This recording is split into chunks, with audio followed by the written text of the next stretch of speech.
आपको जानना चाहिए कि आज जज साहब का आखिरी दिन था, रिटायरमेंट था। दूसरी बात ये थी कि उन्होंने 17 जनवरी को डिस्ट्रिक्ट मजिस्ट्रेट को रिसीवर अपॉइंट किया। तीसरी बात यह है कि आज जिन्होंने जो फैसला लिया है वो तो पूरे केस को डिसाइड कर दिया उन्होंने। यानी आपने एक तो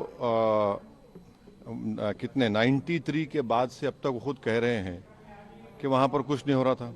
अब मस्जिद के तहखाने को आप दे रहे हैं तो फिर आपने तो पूरा केस ही डिसाइड कर दिया। भाई कितने साल हो गए, 93 से आप 30 साल हो गए।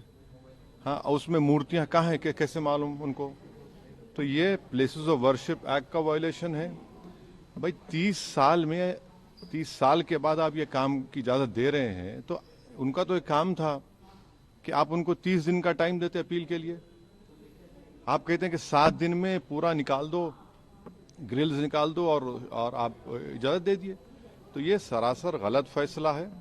और आखिरी बात यह है कि नरेंद्र मोदी की सरकार जब तक अपनी खामोशी को तोड़ेगी नहीं और साफ तौर पे कहेगी नहीं कि हम प्लेसेस ऑफ वर्शिप एक्ट के ऊपर स्टैंड बाय करते हैं, ये पूरे तनाज़े चलते रहेंगे। और मैं फिर से कह रहा हूं कि जब बाबरी मस्जिद का टाइटल सूट का जजमेंट आया था, मैंने जिस एप्रीहेंशन का इजहार किया था कि वो फैसला यकीनन सुप्रीम कोर्ट हमारा आखिरी कोर्ट, हम इज्जत करते हैं, मगर फेद की बुनियाद पर आने से ये तमाम चीज़ें खुल रही हैं।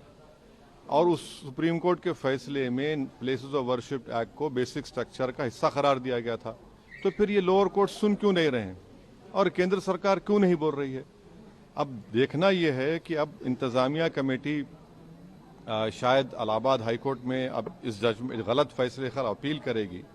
अब नहीं मालूम क्या फैसला आएगा। मगर 17 जनवरी को एक बात कहते हैं, फिर रिसीवर को बोलते हैं ये कर दो आप, आखिरी दिन आपका, खैर उनका इख्तियार है, उसको कोई रोक नहीं सकता। मैं आपके व्यूअर्स के समझने के लिए कह रहा हूं। और प्लेसेस ऑफ वर्शिप एक्ट का मतलब क्या है?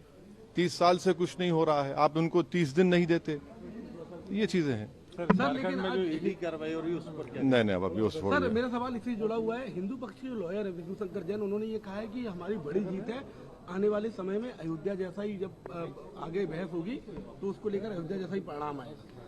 हाँ, 6 दिसंबर दोबारा हो सकता है इस देश में। 6 दिसंबर दोबारा हो सकता है, क्यों नहीं हो सकता है भाई? 86 हुआ, फिर हो सकता है, जब जीबी पंत थे, दोबारा हो सकता है इस तरह।